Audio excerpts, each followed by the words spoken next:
Absolutely. Can I ask a question, Tammy? Sure. I've had a few questions. Quite a few questions about this actually. Of how do you deal with not getting asked out? Mm-hmm. So you see the girl in the ward is getting asked out left and right. She has a date every other week, and you're so happy for her, right? You're like, yay! I'm so happy for you, and but how do I deal with that? Or on the opposite side, if maybe I'm a guy and I'm getting turned down a lot. I'm getting how do I deal with that and still remain not tired of it, right? I had one girl tell me, honestly, I'm just kind of ready to give up. Right. I'm just tired of, and that you got to feel for them. You got to go, oh, that hurts your heart that you're just like, you know what? I quit. So what do you do? How do you play this game without getting so jaded and injured that you can't, that you just don't want to do it anymore? I can remember I was a widow for 5 years, and so I would go to single things with really spectacular single people and associate with some of the most choice people I've ever met. And being single in this organization of our church is especially hard. But I can remember, and I don't remember if it was at a conference or if it was something with Valentine's Day, and President Nelson's wife was speaking, Wendy Watson, who is also a marriage and family therapist and things before she married him. And the first thing she asked is, so you survived another Valentine's Day, huh? And it just everyone in that whole room just took a sigh of relief, like, she gets it.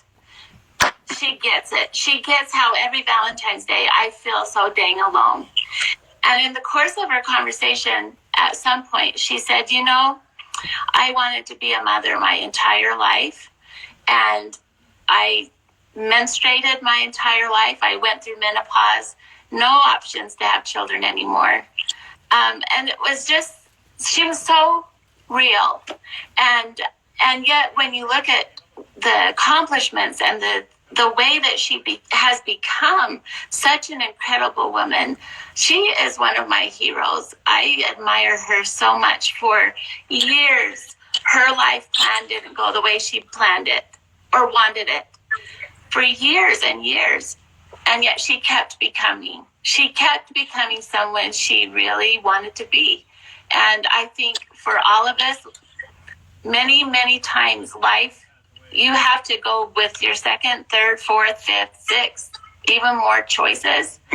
And you have to make the best of it. And so do what you can to take care of yourself, involve yourself in things you're passionate about. If you love quilting, if you like painting, or, get yourself growing and doing things that you can be passionate about, and recognize that your worth has nothing to do with your marital status. Nothing at all. Oh, if we could somehow just put that up and have it flashing, right, at somewhere by the Y on the mountain. Your worth is not your marital status. It's just so important. And we're going to reiterate probably some of these points that we've hit, these principles, is like, be you. Don't change you. I mean, be the best version of yourself, of course. Right, but absolutely. Yeah, hey, be yourself. Out of time. I know. I wanted to ask you another question before we wrap this up. Okay. And one is, how do you? I had quite a few questions on this, Tammy, and I don't mean to kind of barge and take over. So if you have some questions you want to hit, let me know. But a couple of people asked me that it seems like everybody's looking for, I'm dating this girl and she's awesome, she's great, but I'm sure there's a better girl out there. Or I'm dating this guy and he's really great and I really like him, but I'm sure there's a better guy out there. So I'm going to pass here and keep going. So where's the line between, hey, I want someone with these certain qualities, versus there's always someone better in your head, right? There's always a different, what's that term? Another fish in the sea. So what do you tell students when they're going, okay, what do I tell them they're idiots. That's what I tell them. Well, that's me too. It's been said in general conference a few times. There is no perfect person, and if there was, they wouldn't like you. Yeah, they wouldn't. They would.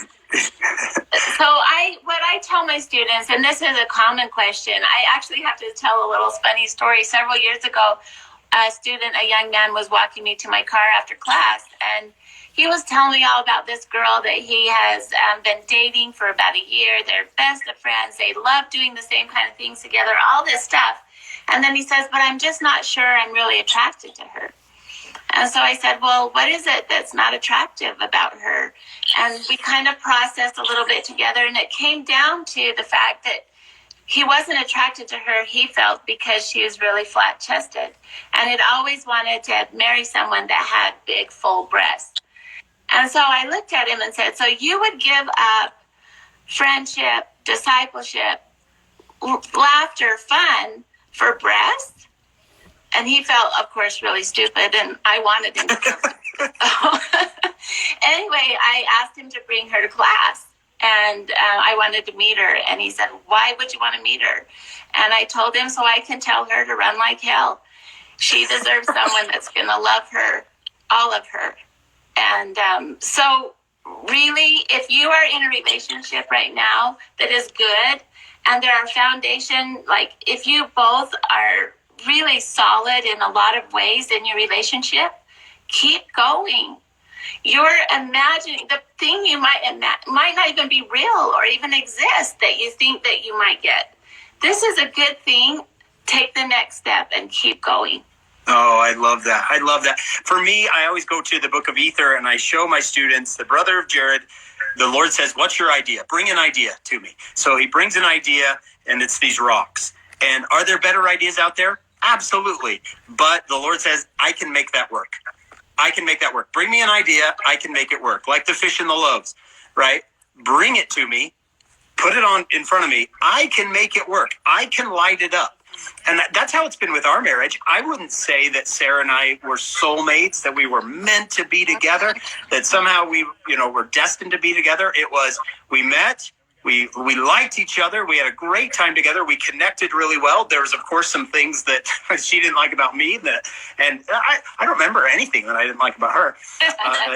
But we've made it work because we took it to the Lord and said, Lord, this is what we're doing. Right. And I show my students, they often say, Tammy, that the no's come easy. You can be on a date with someone, maybe, a full date with someone, and you just kind of know it's, it just doesn't feel right. The yeses are harder. And I think the yeses are harder on purpose because the Lord wants us to kind of create something, throw an idea on the table and let him light it up. And that's what he's done with our marriage. Is we gave it to him and he lit it up. Could we have married other people? Absolutely. But we brought this idea to the Lord and he made it work. We're creators. We're children of creators. So the idea that somehow I'm looking for the one person that the Lord has set for me and he's just kind of watching, hoping I run into them, is not a scriptural idea. The scriptural idea is we're creators and we bring an idea to the Lord and he can make it work.